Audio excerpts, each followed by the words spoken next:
Welcome back to Your Magical Midlife, the no BS podcast for unconventional women ready to ditch the shoulds and claim their wild and wise selves. I'm Kate Higgins, your host. I'm a licensed clinical social worker and coach with 25 years of walking women through the chaos, blending my clinical grit with spiritual fire. As women, we walk through 4 distinct portals in our lifetime: the maiden, the mother, the empress, and the crone. Each one brings us wounds to heal and gifts to unpack. This podcast explores all the midlife themes: change, the change, caring for aging parents, unpacking the grief of aging, our shifting identity, and aging with agency, joy, and rebellion. I'm here to help you heal the wounds, flip the scripts, and step into your life that's been waiting for you. Let's get real, raw, gritty, and unleash some magic. Something's been sitting heavy in my heart lately. It's the grief of giving up girlhood, and almost nobody talks about it. We talk about hot flashes, we talk about the empty nest, we talk about the career pivot or the divorce or the changing body. We even talk about dipping libidos and chin hair. But we rarely talk about the quiet, aching loss of all the younger versions of ourselves, all the girls we used to be, the ones we had to shed in order to become the women we are today. The rebellious hearts filled with possibility, the loudmouth young ladies not yet shamed into shrinking, the dreamers who still believed the world might bend to our wishes. And I've been thinking about her a lot. I was never a little girl who dreamed of a white picket fence.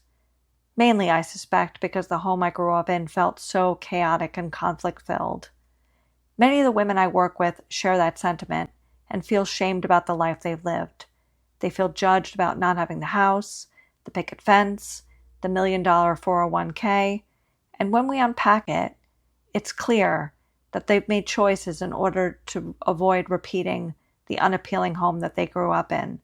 Slightly different stories, same outcomes. I was a child escape artist, but instead of wriggling my way out of a straitjacket, I shimmied my way out of the suburbs. When my parents fought, I used to retreat to the back of the coat closet with a book or my fashion plates. Do you remember those? I'd fantasize about the day I could live as I chose. Sequins at noon, ice cream for breakfast, no one weighing in on my choices, the kind of freedom that made my heart race. I wanted to feel truly alive, and I wanted to live on my own terms. My mother, of course, had a very different vision for me.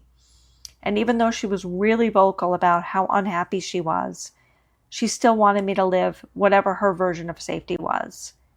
For years, I fought that expectation with everything I had. I went full goth, then purple fluvogs and vintage slips, and now I'm in my unapologetic pink era. I launched myself out of Staten Island and right onto go-go platforms, burlesque stages, chasing everything that I felt was wild and electric. I chased excitement because safety felt like stagnation. And then one day, I looked around, and I wasn't that girl anymore. She was just gone. Not in a dramatic way, just quietly. The way summer seems to slip into autumn without anybody noticing it. And there's grief in that. There's grief in realizing I'll never be that 25-year-old girl anymore who could stay out all night and still look fresh the next day. If I stay out all night now, believe me, I look it. There's grief in letting go of the version of you that still believed she had unlimited time. There's grief in closing the door on the girl who had not yet been disappointed, who hadn't yet failed, who hadn't yet learned how heavy some life lessons could be. I think a lot of us carry that grief around without naming it. We call it aging, we call it getting older, we call it midlife, we call it a midlife crisis, but it's way deeper than that. It's the grief of saying goodbye to the maiden and her wild, reckless, full of possibility part of us, so that we can step fully into the Empress. And that's what I really want you to hear today. Your grief is sacred.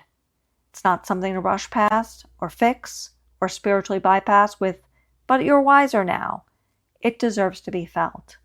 Because every time we grieve the girl we used to be, we're making space for the women that we are becoming. The one who's no longer performing, the one who's done shrinking, the one who's finally ready to wear the crown she made herself. The maiden isn't dead. She's just changed forms. She's still the spark that lives inside of us. She's the spark that lights the Empress fire, that part of you who remembers how to play and how to dream and how to say, why the fuck not? We don't have to kill her to grow up. We just have to stop pretending she's the only version of us that matters. So if you're walking around with a quiet sadness about the girl you used to be, let yourself feel it. Cry for her. Honor her. Thank her for getting you this far. Then let her go with love. Because the Empress is waiting. She's not asking you to be young again. She's asking you to finally be you. Finally, fully, and unapologetically. And I'd love to know, where are you grieving the girl you used to be? What part of her are you having the hardest time letting go of? The doors are open for Empress Awakened Immersion, my 4-week online program walking through the archetypes.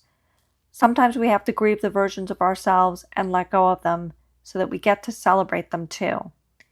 If this resonates for you, check out the link in my show note and schedule your curiosity call. In the meantime, keep walking, keep grieving, and keep becoming. You're doing just fine. That's it for today, my love. If this episode stirred something in you, that quiet knowing that midlife isn't a crisis, but a portal, I'd love to hear from you. DM me the word portal on Instagram, and I'll send you a voice note with a simple question to help you walk through it. And if you're feeling the pull to do this work in community, the doors are open for Empress Awakened Immersion, my 4-week online program where we move through the maiden, the mother, the Empress, and the crone together. Spots are limited, so if it's calling, don't wait. Follow the calendar link in my show notes to schedule your curiosity call. Thank you for walking with me today. Keep shedding what no longer fits. Keep remembering you're not too late. You're becoming. Talk to you next week.